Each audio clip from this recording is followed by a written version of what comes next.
University మంచి భవిష్యత్తు కోసం తెలుగు విద్యార్థులు ఇష్టపడే యూనివర్సిటీ. కాల్ 9059052378 9059052379.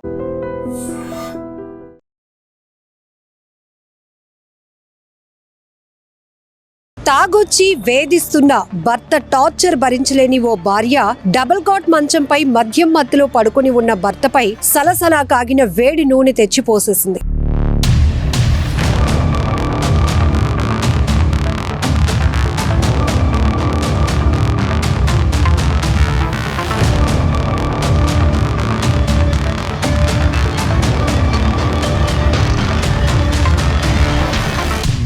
తాగొచ్చి వేధిస్తున్న భర్త టార్చర్ భరించలేని ఓ భార్య డబుల్ కాట్ మంచంపై మద్యం మత్తులో పడుకుని ఉన్న భర్తపై సలసలా కాగిన వేడి నూనె తెచ్చిపోసేసింది. అతను ఆ మంటలు తట్టుకోలేక కేకలు వేస్తున్న తరుణంలోనే ఆ భార్య అక్కడి నుంచి ఎక్కడికో వెళ్ళిపోయింది కనిపించకుండా.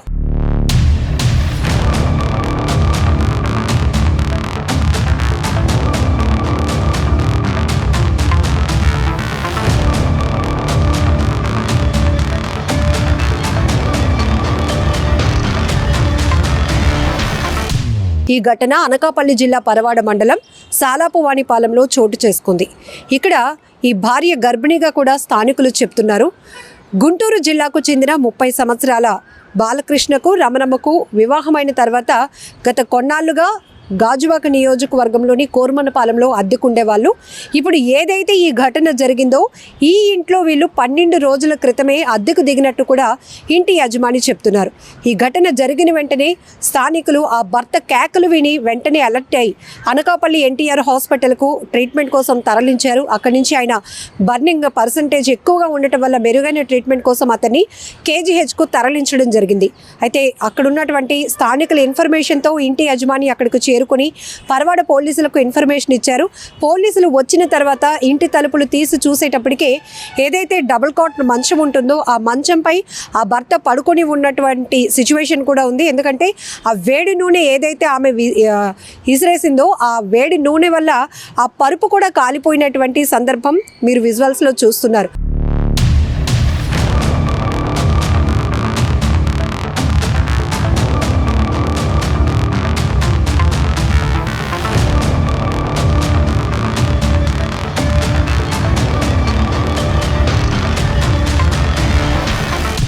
అంటే ఇక్కడ 2 రకాలుగా మనం చూడొచ్చు. ఈ మధ్యకాలంలో క్షణికావేశంలో ఎలాంటి నిర్ణయాలు తీసుకుంటున్నారో మనం అస్సలు దాన్ని అనాలిసిస్ చేయడానికి కూడా మాటలు రావటం లేదు. ఒక రకంగా భరించే వాళ్ళకి ఆ పెయిన్ తెలుస్తుంది అని వాదించే వాళ్ళు కూడా ఉన్నారు. ఇంకొక వైపు ఇక్కడ ఈమె గర్భిణి, దాంతోపాటు మంచి ఏజ్లో ఉన్నవాళ్ళు ఒక అండర్స్టాండింగ్తో లైఫ్ లీడ్ చేయాల్సింది పోయి తరచుగా మద్యం తాగటం అనేది కుటుంబాలు విచ్ఛిన్నం కావటానికి చాలా పెద్ద కారణంగా ఉంటుంది. మనం చూస్తున్నాం చాలా చోట్ల ఏ స్థాయి వ్యక్తులైనా ఇలా డ్రింకింగ్ హ్యాబిట్ ఉండేవాళ్ళు మాత్రం వాళ్ళు ఏం చేస్తున్నారో, ఎలాంటి మాటలతో కుటుంబ సభ్యులు వేధిస్తున్నారో, భార్యల్ని పిల్లల్ని టార్చర్ చేస్తున్న వాళ్ళు కూడా మనం చూస్తున్నాం. ఈ నేపథ్యంలోనే ఇలాంటి వేధింపులు టార్చర్కి విసిగిపోయిన వాళ్ళు రివర్స్లో ఎలాంటి స్థాయిలో రివెంజ్ తీర్చుకోవాలో అనుకుంటున్నారో కూడా ఈ ఘటన ఒక ఉదాహరణగా చెప్పొచ్చు. ఇక్కడ ఇంకొక రకంగా ఆలోచిస్తే ఆమె ఆ వేధింపులు భరించలేక ఫ్యామిలీ మెంబర్స్కి ఎవరికైనా చెప్పుంటే బాగుండు, లేకపోతే వాళ్ళు కూడా చెప్పినా ఎవరి నుంచి సొల్యూషన్ లేక పదే భర్తకు నచ్చజెప్పే ప్రయత్నం చేసిన అతనిలో మార్పులు రాలేక ఆమె సహనం కోల్పోయి క్షణికావేశంలో ఇలాంటి నిర్ణయం తీసుకుందా అనిపిస్తోంది. ఎందుకంటే ఆమె ఆల్రెడీ గర్భిణి అని కూడా స్థానికులు చెప్తున్నారు.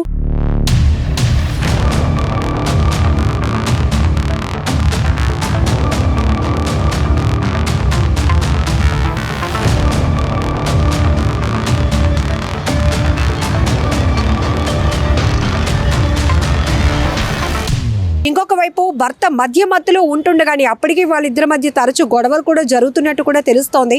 స్థానికులు ఇస్తున్నటువంటి ఇన్ఫర్మేషన్ ఆధారంగా ఒక మనిషి మీద ఒక ఒపీనియన్ రోజు రోజుకి తగ్గుతూ వస్తుంది.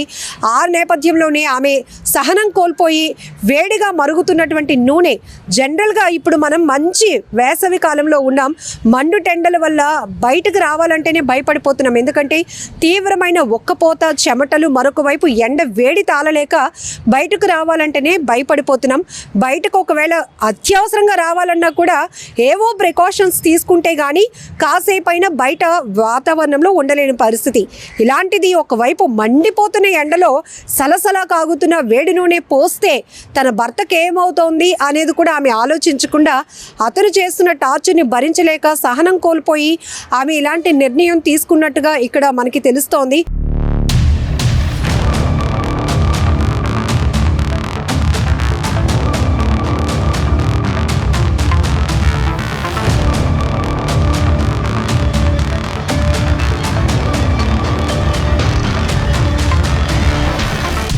ఏదేమైనా ప్రస్తుతం ఆమె మాత్రం పరారీలో ఉన్నారు. మరి ఫ్యామిలీ మెంబర్స్ ఎవరి దగ్గరికైనా ఆమె వెళ్ళి ఉండొచ్చు. సో ప్రస్తుతానికైతే ఇంటి యజమాని స్థానికులు ఇచ్చినటువంటి ఇన్ఫర్మేషన్తో పరవాడ పోలీసులు ఘటనా స్థలికి చేరుకొని దర్యాప్తు చేస్తున్నారు. ఆమె కోసం కూడా వాకప్ చేస్తున్నారు. ఎందుకంటే ఇద్దరి మధ్య ఏ రకమైనటువంటి వివాదాలు కొనసాగుతున్నాయి, కారణం ఏంటి? ఎందుకంటే ఇతనికి 30 ఏజ్ అంటే ఆమెకి 27, 26 ఉండొచ్చు. సో ఇలాంటి ఏజ్లో ఇంకా వాళ్ళ వైవాహిక జీవితం పైన చాలా బలంగా అగ్రెసివ్గా ముందుకు వెళ్లాల్సి ఉంటుంది, ఒక ఎఫెక్షన్తో ముందుకు వెళ్లాల్సి ఉంటుంది. కానీ ఇక్కడ మద్యం మత్తు అనేది ఒక మహమ్మారిగా ఆ కుటుంబాన్ని, ఆ భార్యాభర్తల మధ్య ఒక గ్యాప్ క్రియేట్ చేస్తున్నట్లు తెలుస్తోంది. ఆమె ఏ రకంగా ఎంత హింస పడిందో ఏమో తెలీదు. ఇప్పటికీ నేను చెప్తూ ఉన్నా అతనిలో మార్పు రావట్లేదు, నేను గర్భిణిని, ఇంకా ఇతను తాగుడికి బానిస అయిపోతే మా ఫ్యూచర్ ఏంటి అని ఆమెలో ఆమె కుమిలిపోయిందో ఏమో తెలియదు. కానీ మొత్తానికి ఇలాంటి నిర్ణయం అయితే తీసుకుంది. కానీ ఏ నిర్ణయం అయినా ఇది చాలా బాధాకరమైన విషయం. ఒకవేళ ఆ వేడి నూనె ఎఫెక్ట్కి కళ్ళకి ఏమైనా ఎఫెక్ట్ అయ్యి చూపు పోతే కనుక మళ్ళీ బాధపడాల్సింది భర్తకి, చూపు నా వల్లే పోయిందని బాధపడాల్సింది కూడా ఆమెనే. కాబట్టి ఇలాంటి క్షణికావేశం వల్ల తీసుకుంటున్న నిర్ణయాలు చాలా ఇబ్బందికరంగా, బాధాకరంగా అనిపిస్తున్నాయి. కొన్ని ఘటనలు విశ్లేషించాలంటేనే భయం వేస్తోంది. ఏంటో ఒక రివెంజ్ లాగా కక్ష సాధింపులు, అది కూడా బయట వ్యక్తుల మీద కాదు, భార్యాభర్తల మధ్య ఒక కక్ష, ఒక పగ అనేది పేటరేగిపోతూ ఉండటం, దానివల్ల ఎంత విచక్షణగా వాళ్ళు ఏం చేస్తున్నారో కూడా తెలియలేనటువంటి సిచ్యువేషన్స్. భార్యపై భర్త, భర్తపై భార్య, ఇద్దరికీ కోపం వచ్చేస్తే ఆ కోపాన్ని పిల్లల మీద చూపించేస్తున్నారు. లేదంటే బంధువులు ఎవరైనా అడ్డుకోవడానికి ప్రయత్నిస్తే వాళ్ళపైన దాడి చేస్తున్నారు. ఎటుపోతుందో ఈ కల్చర్ అనే అనిపిస్తూ ఉంది కొన్ని ఘటనలు చూస్తుంటే. ఏదేమైనా ఈ ఘటన మాత్రం చాలా బాధాకరమైన విషయం.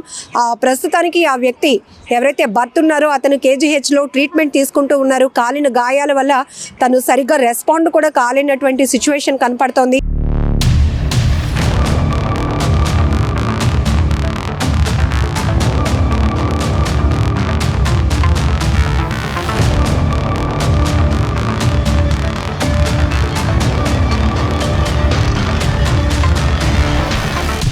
మొత్తం ఫేస్ నుంచి ఈ భుజాలు, షోల్డర్స్, ఈ చెస్ట్ వరకు కూడా అతనికి బాగా గాయమైనట్టు తెలుస్తుంది. పూర్తిగా కాలినటువంటి సందర్భం కూడా ఉంది. ఏదేమైనా అతను త్వరగా కోలుకోవాలి. ఈమె ఎవరైతే ఇప్పుడు పరారీలో ఉన్నటువంటి భార్య కూడా పోలీసులు గాలిస్తున్నారు. కాబట్టి మరి ఈ గొడవ మొత్తానికి కారణం ఏంటో తెలియదు. కానీ ఒక కౌన్సిలింగ్ ద్వారా మళ్ళీ వాళ్ళిద్దరూ ఒకటవ్వాలని కూడా మనం కోరుకుందాం.